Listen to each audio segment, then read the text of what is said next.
दोस्तों, मुकेश अंबानी का घर एंटीलिया, क्या आपको पता है कि ये इतना महंगा है कि मुकेश अंबानी अगर चाहते तो मुंबई में एक बुर्ज खलीफा खड़ा कर सकते थे। जब ये घर बन रहा था तो मुकेश अंबानी की रातों की नींद उड़ी हुई थी, क्योंकि ये घर उनका सपना था और इसे बनाने के लिए अंबानी फैमिली की बरसों की कमाई का एक बड़ा हिस्सा लगने वाला था। एंटीलिया की कंस्ट्रक्शन के लिए एक नहीं बल्कि दो ऑस्ट्रेलियन कंपनीज को मुंबई आकर इस आलीशान घर को बनाना था। वैसे शायद आपको ना पता हो कि इस घर की कीमत 15,000 करोड़ रुपए है, लेकिन इस घर को दुनिया का सबसे खराब आर्किटेक्चर कहा जाता है।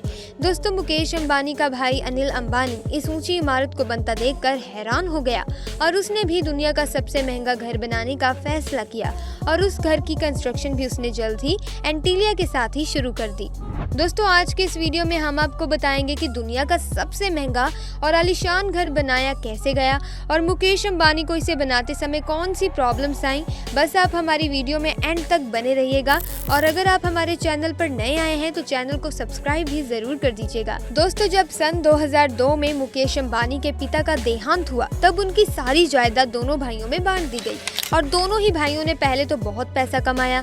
हालांकि आज मुकेश अंबानी ने अपनी उस कामयाबी को बनाए रखा, लेकिन उनका भाई अनिल अंबानी मुकेश अंबानी के कंगाल भाई के नाम से जाना जाता है। अब दोस्तों, मुकेश अंबानी ने अपनी जायदाद के एक बड़े हिस्से से अपने सपनों का घर यानी कि एंटीलिया को बनाने का सोचा और मुकेश अंबानी ने ये सोच तो बहुत पहले ही लिया था कि इस घर को बनाने में तकरीबन $2 बिलियन का खर्चा होगा, लेकिन इतनी बड़ी रकम खर्च करने में मुकेश अंबानी ने जल्दबाजी न दिखाते हुए इस घर का काम सन 2006 में शुरू किया। दोस्तों, सबसे पहले मुकेश अंबानी को एक ऐसी जमीन की जरूरत थी जो इस आलीशान घर का वजन झेल सके और वो जमीन उन्हें मुंबई की बिलियनियर रो में मिल गई।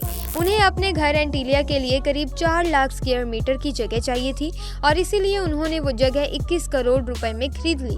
आपको बता दें कि जहां आज ये आलीशान घर है वहां पहले एक अनाथ आश्रम हुआ करता था, लेकिन अंबानी ने उस जगह को मुंह मांगे पैसे देकर खरीद लिया।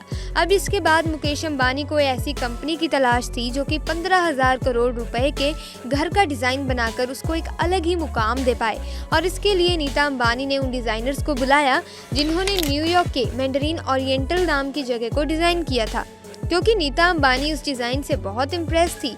अब डिजाइन तो इंजीनियर्स ने तैयार कर दिया, लेकिन अब बारी थी उस जमीन पर एंटीलिया को खड़ा करने की।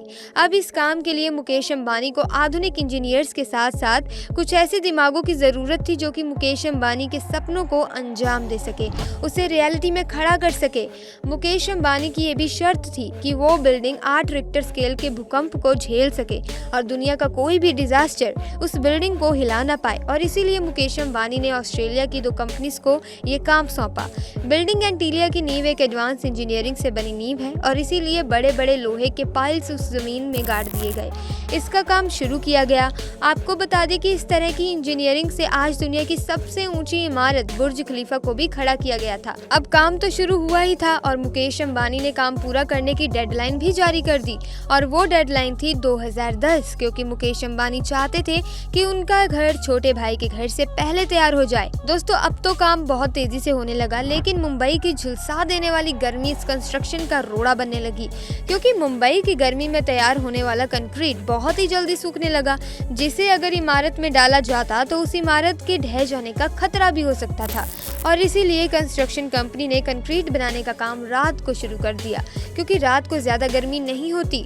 अब करीब 4 साल बाद 15,000 करोड़ रुपयों की लागत से बिल्डिंग का सारा काम खत्म हो गया, लेकिन मुकेश अंबानी को ज्योतिष ने कहा कि अभी वो अपने घर में प्रवेश ना करें और इसीलिए सन 2012 में 50 से ज्यादा पंडित घर की पूजा में बुलाए गए और तब जाकर मुकेश अंबानी ने अपने घर में एक कदम रखा।